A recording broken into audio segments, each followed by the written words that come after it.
So the topic that we are going to discuss is memory segmentation. So here 8086 microprocessor can access a memory of 1 megabyte, which is well known to us. And here, as we have discussed in our previous class, while we are discussing about the segment registers, I have clearly mentioned you that entire 1 MB memory of 8086, it has been divided into 16 segments. It has been divided into 16 segments. Out of 16 segments, we are using only the 4 segments. Even though it is divided into 16 segments, we are making use of only the 4 segments. Guys, can you tell me what are those 4 segments that we are using?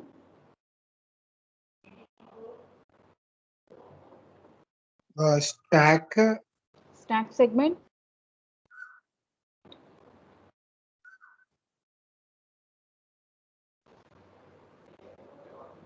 guys, give the response. Only one person is always speaking.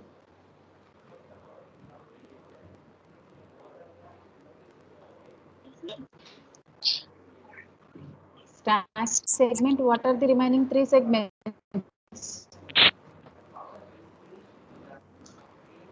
The 4 segments which we are using are stack segment, code code segment. segment, extra segment, and data segment. Very good. These are the 4 segments which we are using, and that 1 MB of memory, when it is being divided into 16 segments, each segment will be carrying a memory size of 64 kilobytes. Each segment, that is nothing but 1 MB, as it has been divided into 16 parts. Each part size is nothing but the 64 kilobytes. That means out of 1 MB of 8086 microprocessor memory size, we are making use of only 4 segments. That means 4 into 64 kilobytes. 4 into 64 kilobytes. That is nothing but totally 256 kilobytes segment. Whereas each segment is having a memory size of 64 kilobytes. Each segment is 64 kilobytes means, as we are using only 4 segments, 64 kilobytes into 4. That is nothing but 256 kilobytes of memory only we are making use out of 1 MB of 8086 microprocessor memory capacity. Guys, are you clear with this? Yes, ma'am. And what are the advantages of this segmentation? Just segmentation means, whenever we talk about the segmentation, you need to get the real time example what we have discussed with the library. It is a 1 MB and it is being divided into 16 segments, and out of 16 segments we are making use of only 4 segments. 4 segments means, might be for you within those 4 rows only your triple books might be placed. That is the reason why, even though it is of 16 rows, even though it contains 16 rows, you are using only 4 rows, means only 4 rows will be containing your books related to the triple department. So what is the advantage of dividing the library into 16 rows? What is the advantage? The first thing is that security is being provided to your data. That is nothing but only your textbooks.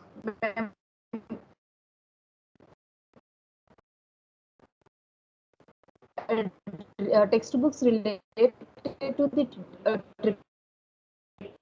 the department will be, the textbooks will be there in their particular rows only, so they can't come to you and they can't steal your textbooks. So in that way, security is being provided to the data. And second thing, searching time is going to be increased or decreased? You just tell me, ma. Searching time of data, it increases or decreases when memory is segmented? Decreases. Searching time is going to decrease. So if searching time is decreasing, then what about the execution time? The time required for the processor to get the Increase, data is decreasing. Then what about the execution time? It takes much time to execute or less decrease, time to execute? It takes less less time. time. That means execution time is also going to decrease. If searching time decreases, execution time decreases, then what about the speed of the processor? Is it going to Increases, ma'am. increase or decrease? Increases. It obviously increases. What all about memory segmentation? There are major three advantages with the memory segmentation. One is the searching time decreases. If the searching time is decreasing, execution time will decrease. Execution time is decreasing means the speed of the processor is going to be increased. So this is what all about the segmentation. And the disadvantage or the other case of the segmentation is that overlapping of the segmentation. Overlapping of the segmentation. What exactly that indicates is that before the completion of one segment, before the completion of one segment, if the next segment starts, before the completion of one segment, if the next segment starts, then that is called as overlapping of the segment. See here, ma. Uh, So this red line you just consider it as one segment. It is starting from here and it is still here. Okay. And next you just observe black one. Black is another segment, whereas the black one is starting here and it is closing here. So here red segmentation of this, which I have indicated with red, it is still here. So before the completion of this particular red segment, the black segment has started. So what is happening? The data stored in red segment and the data stored in black segment, they are going to be combined here. It is just like, see here, from textbook 1 to textbook 100 should be EEE department textbooks. But in between, say for example, at 18th place or at 19th place, if CSE department books are joined and they won't continue, they will be starting at 90th place and they will be closing at 100. That means out of 1 to 100, 90 to 100 books will be CSE books, and after 100 it is again the EEE related books are going to be started. So here what is happening? The EEE books and the CSE books, both of them are going to be combined. So what will happen if the data is combined? What will happen if to the searching time? If data is combined, it is not proper place, it is not a proper segment, then what will happen to the searching time? If CSE books are mingled with EEE and if the student doesn't know that they are mingled with EEE department, then what will happen to the searching time of the textbook? Increases. Searching time increases. So searching time increases means what will happen to the execution time of the processor? Increases. Then speed of the processor Decreases. decreases. So overlapping of segments is the major disadvantage with the segmentation. So if this particular disadvantage can be taken into the consideration, then speed of the processor can be increased to the maximum extent with a concept called memory segmentation. Guys, are you clear with this particular topic? Yes, ma'am. And next topic is physical memory organization. See here, this physical memory organization and the segmentation, they may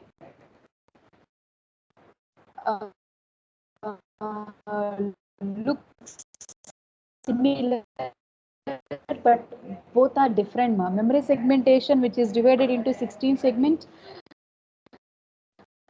which we are talking, it is in the form of virtual memory. What is the physical? Even though it has been divided into 16 segments, all those 16 segments or that 1 MB of physical memory of microprocessor, it has been divided into two memory banks. It has been divided into two memory banks. Segmentation is different. Physical memory organization is different. There in segmentation, complete is being divided into 16 segments, and those out of those 16 segments, again they have been divided into two memory banks. Physical memory, it is being divided into two memory banks, whereas one size of each memory bank will be 512 kilobytes. Keep this point in your mind.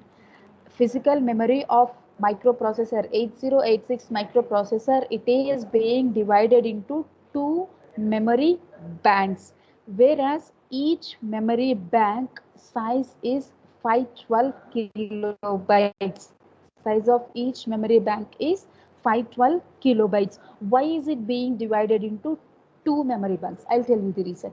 By the time when 8086 microprocessor has been into the market, 8086 is capable of handling 16 bits of data at a time. It can access 16 bits of data at a time, and when it is accessing 16 bits of data, it will try to store the entire 16 bits in one place only. But at the time when the 8086 is into the market, in the market there is no physically available memory device which can directly store 16 bits of data at that particular time. Thus a memory size, the external memory chip which is available in the market is capable of storing only 8 bits of data. Guys, are you following me? Yes, ma'am. Months. Yeah, I'm repeating. I'm repeating. 8086, it is capable of 16 bits of data at a time. Handling with 16 bits means it will try to store all the 16 bits in one particular place only. But when 8086 is being manufactured and when it is being released into the market, as I have told you that microprocessor will not come with internal memory. External memory has to be connected to the microprocessor. So by the time when it is into the market is ready with only one kind of memory chips, and that particular memory chip can store only 8-bit data at a time.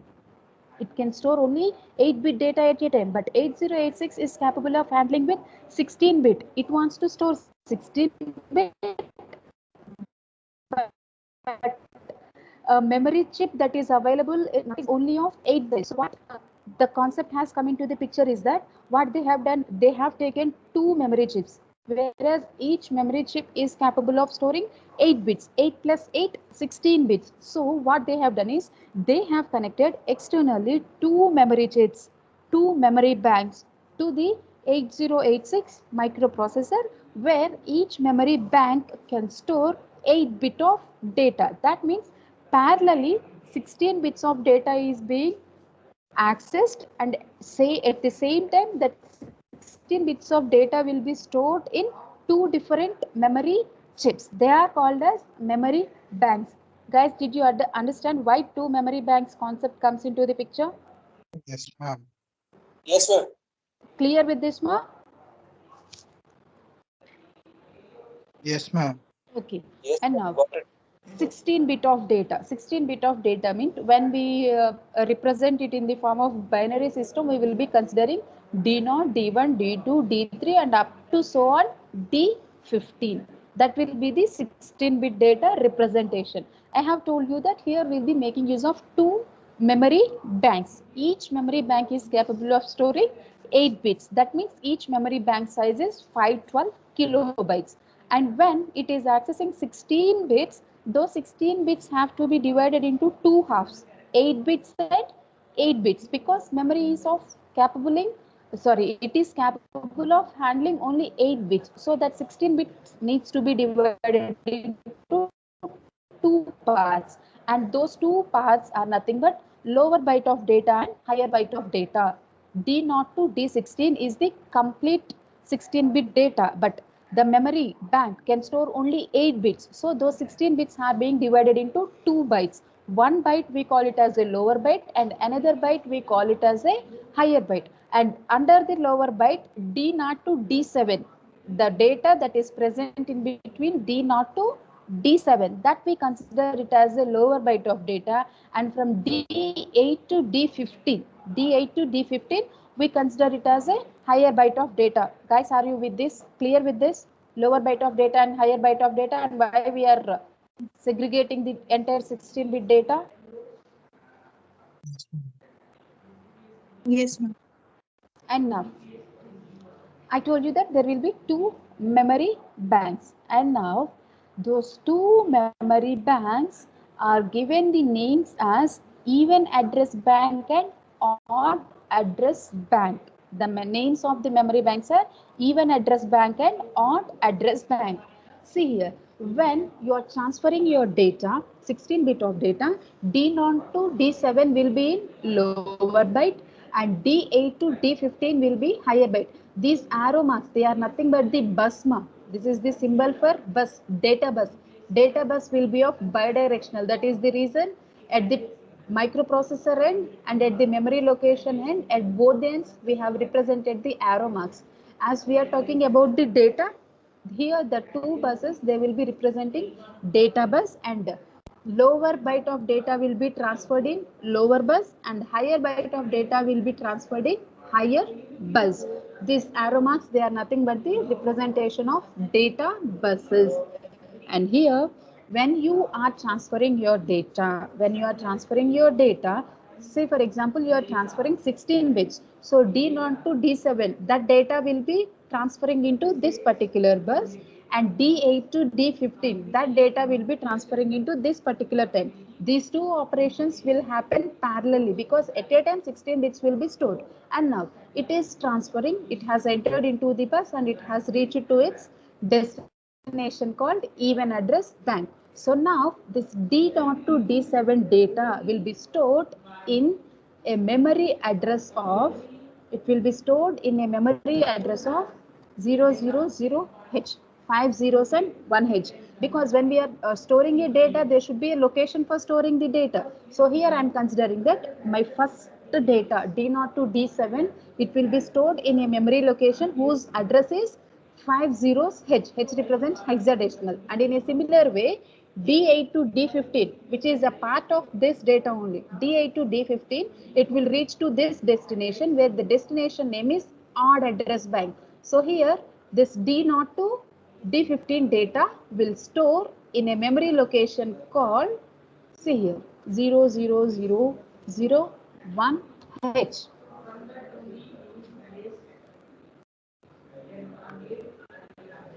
So here we first time we are transferring one data, whereas the lower bytes of that data will be stored in a location of 5 zeros hexadecimal, and the higher byte of that will be stored as 4 zeros 1, means this its value is 0 and its value is 1. And next again you are transferring second data, whereas the second data lower byte, that is nothing but D0 to D7, will come to lower bus and it will reach to the even address bank. So now tell me, ma, previous D0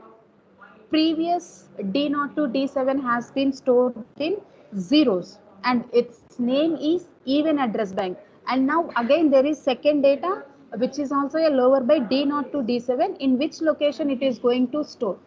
The name of this particular bank is even address bank.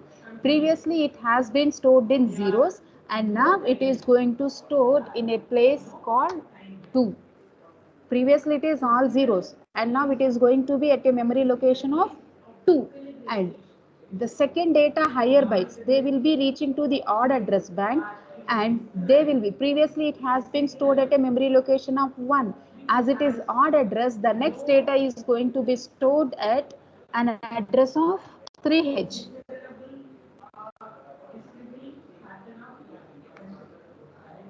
Assume that you are providing third data.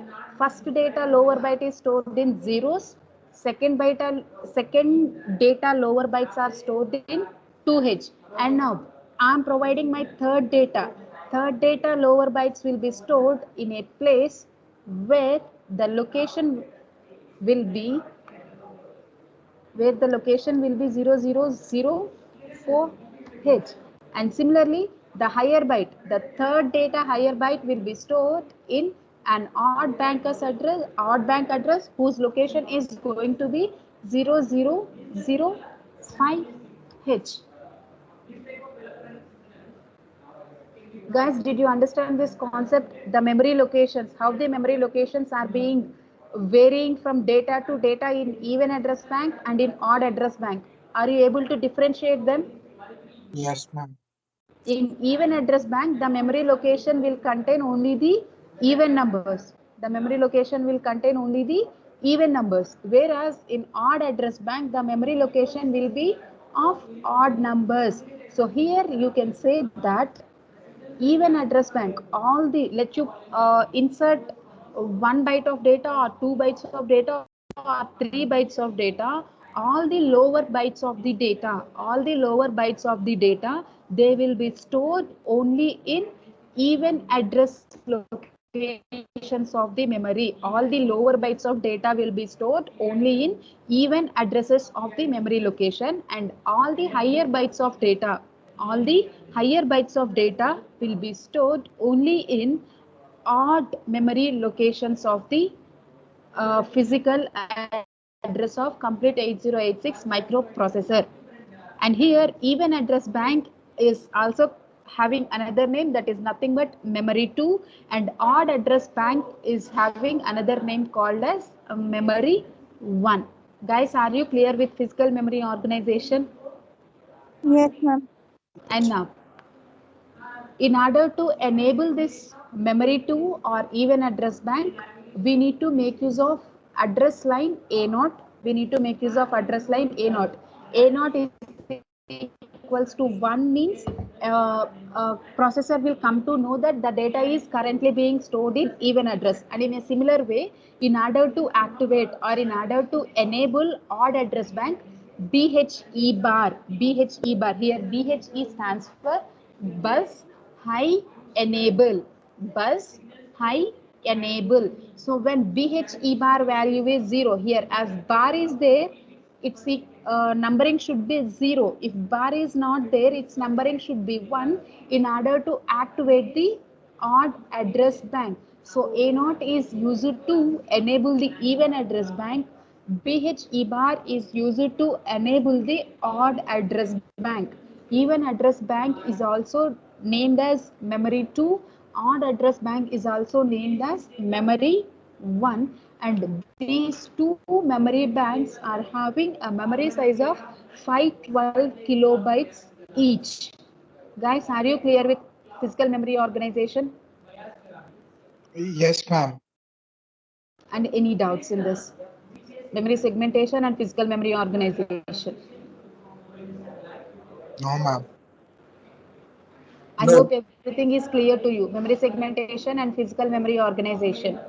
Yes, ma'am. Yes, ma'am. But Yeah, just give me a second, ma. I'll try to show you one thing. Just give me a second.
Ma, have you ever seen RAM?